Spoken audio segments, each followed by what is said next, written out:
Some days I can't get out of my bed. Some days I'm waking up on the wrong side of my head. I got all these eyes on me, staring at me through my screen. Hi everyone! Happy Friday! Good morning sa inyong lahat! It's 6:30 in the morning. And nag-aayos ako. Maaga ako gumising kasi may pasok ako sa school today. And back to school na naman tayo. And maaga ako gumigising. Kasi syempre may trabaho din ako. Kailangan ko mag-type. Pagkatapos ko mag-ayos ng lahat-lahat, kailangan ko umakyat sa taas para mag-tidy up ng pinagkainan ng mga bata. Mabilis lang naman yun. And hindi ko alam kung sasabay ba ako sa kanila kasi kadalasan hinahatid ako ng nanay ko sa train station bago niya ihatid yung mga bata sa kindergarten. Pero piling ko ihatid naman niya siguro ako ngayon. Wala naman siyang ibang sinabi.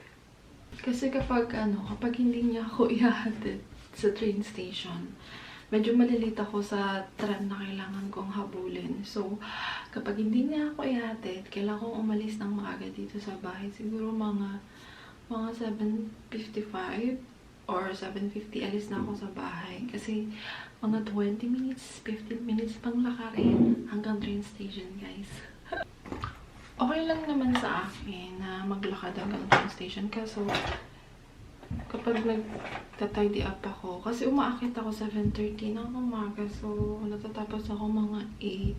Hindi na ako aabot sa 8:40 na tren. Kasi kapag sumakay ako dun sa susunod na tren, late na ako sa school.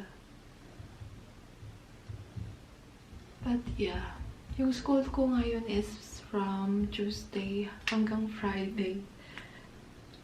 And today is the last day. Next week, wala akong pasok. Kasi yung school ko is alternate lang naman. Diba? Ngayong week, may pasok ako. Tapos the next week, wala ulit. Tapos meron na naman every other week yung pasok ko sa school. And yung school ko is from 9 AM to 2 in the afternoon. Lemon tea sa umaga, guys. Hindi ako nag-breakfast. Hindi ako kumain ng bread. Tinatamad ako kumain.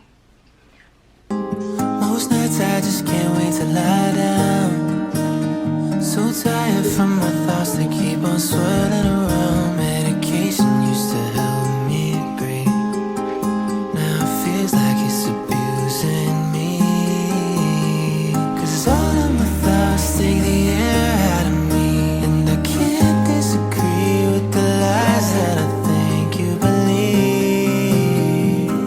Tell me, what do you believe? And if there was a way to explore my brain, I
tired.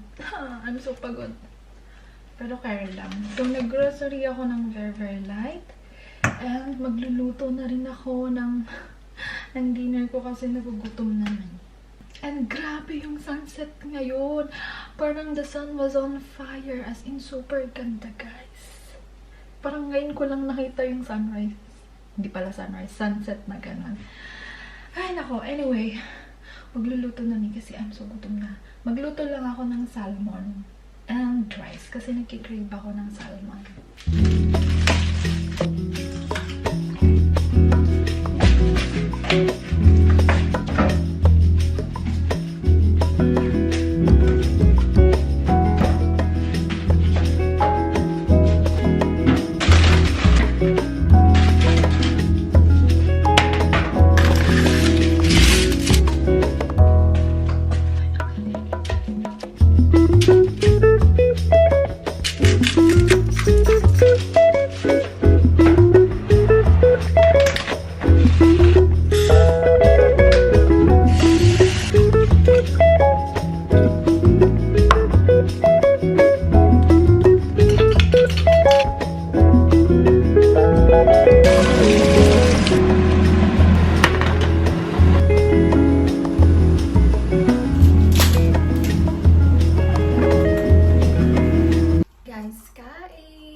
As usual, yung pagkain ko, tsamba lang. Kung anong meron lang sa ref ko. Kain tayo!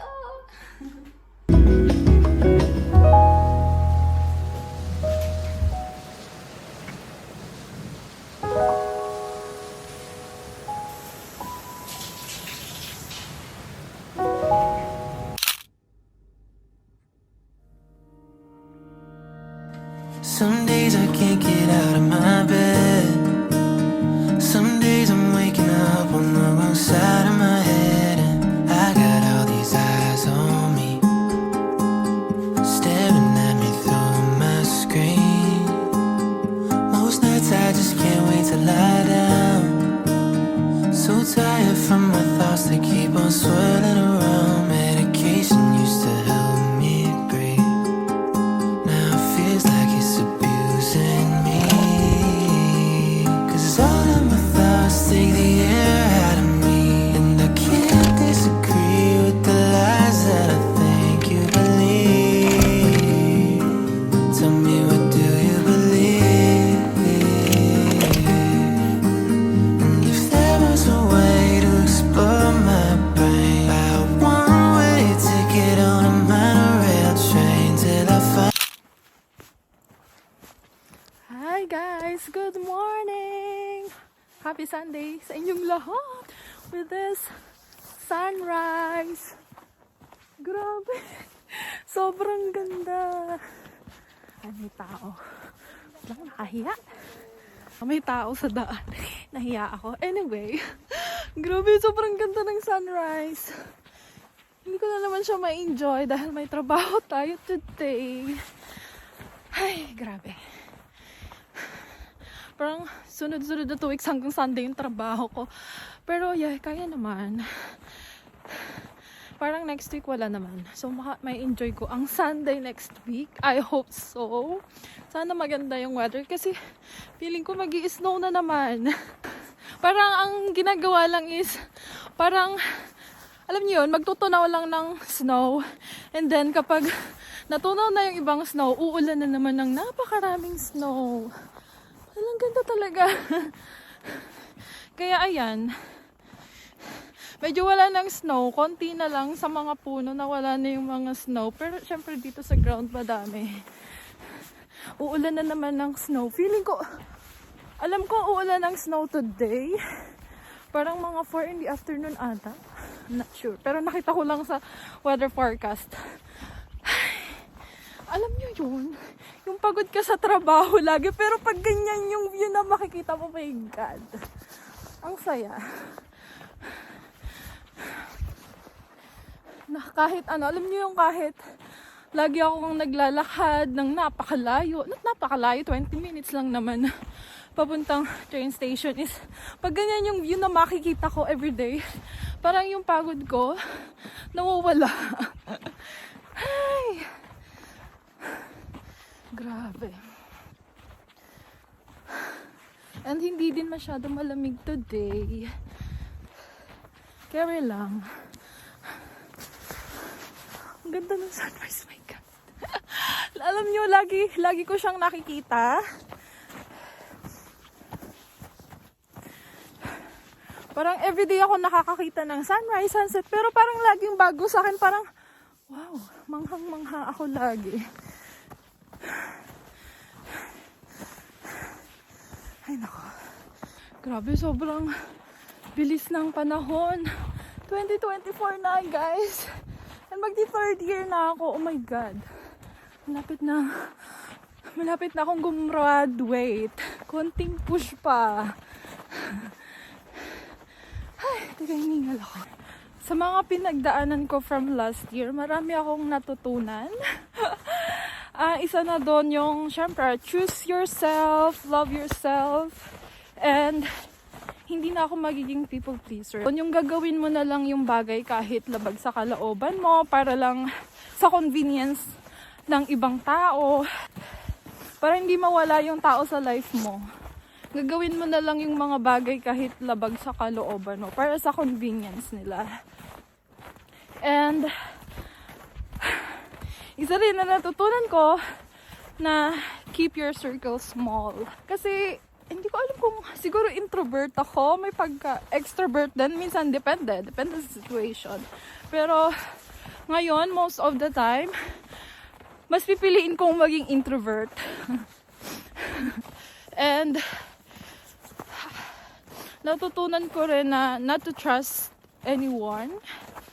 And piliin mo lang yung mga tao kung kanino ka mag-share ng mga bagay sa life mo. Selective na lang tayo sa mga taong pagkukwentuhan natin ng mga bagay-bagay natin sa life. And yeah, mas piliin natin yung mga sarili natin. Love yourself more this 2024. So ayun. And marami pa. And yeah. Pero parang maiiwan na ata ako ng train. Anong oras na ba?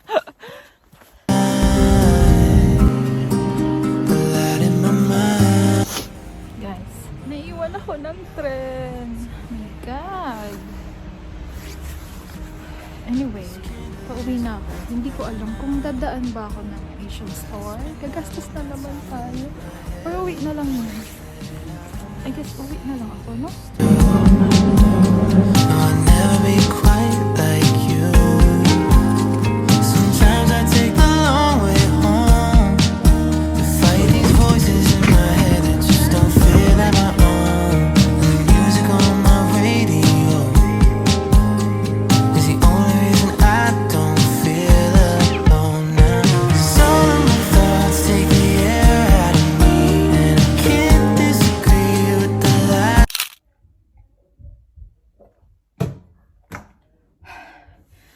Ay, nakakapagod. Guys.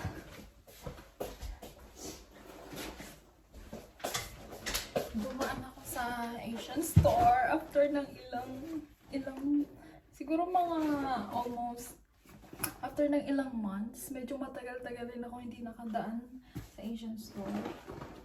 May snow. Ang lakas ng snow sa labas. My God! Anyway.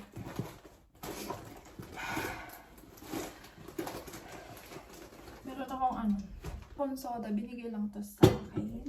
Nandun yung mga pinili ko. Hansel. Ramen. Ano pa ba? Bumili rin ako nito. Toyo kasi baka mag-adobo ako sa mga, pag sinipag tayo magluto. And munggo. Parang nag-crave ako ng munggo, so bumili ako. Pero hindi ko pa naman siya lulutuin. Depende, kapag sinipag ako. Ayun, munggo rin again. Bumili ako ng ano ba to? Hot wings? Hindi hindi ko alam. Pero sana hindi siya super spicy kasi hindi ako mahilig sa spicy. Pero bumili ako nito 5 peraso lang, 59. 49 kroner. Kainin ko siya ngayon. Hindi ko alam kung dinner ko pa or what. Tingnan natin. Kasi nagagutom na rin ako. So, ayan. Yun lang naman ang ating mga pinamili today. Akala ko marami akong mabibili. Pero buti na lang. Hindi ko alam. Parang konti na lang yung mga yung mga tinda dun sa Pilipinas doon na napuntahan ko. So, hindi tayo masyado nabuloy. Kasi wala yung mga gusto kong bilhin. Okay. Yeah. Nagugutom na ako. Gusto ko nang kumain.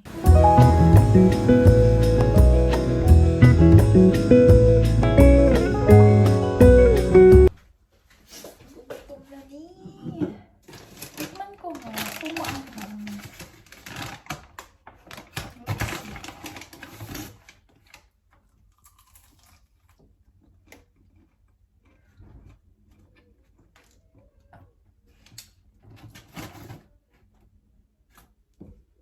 Maanghang nga.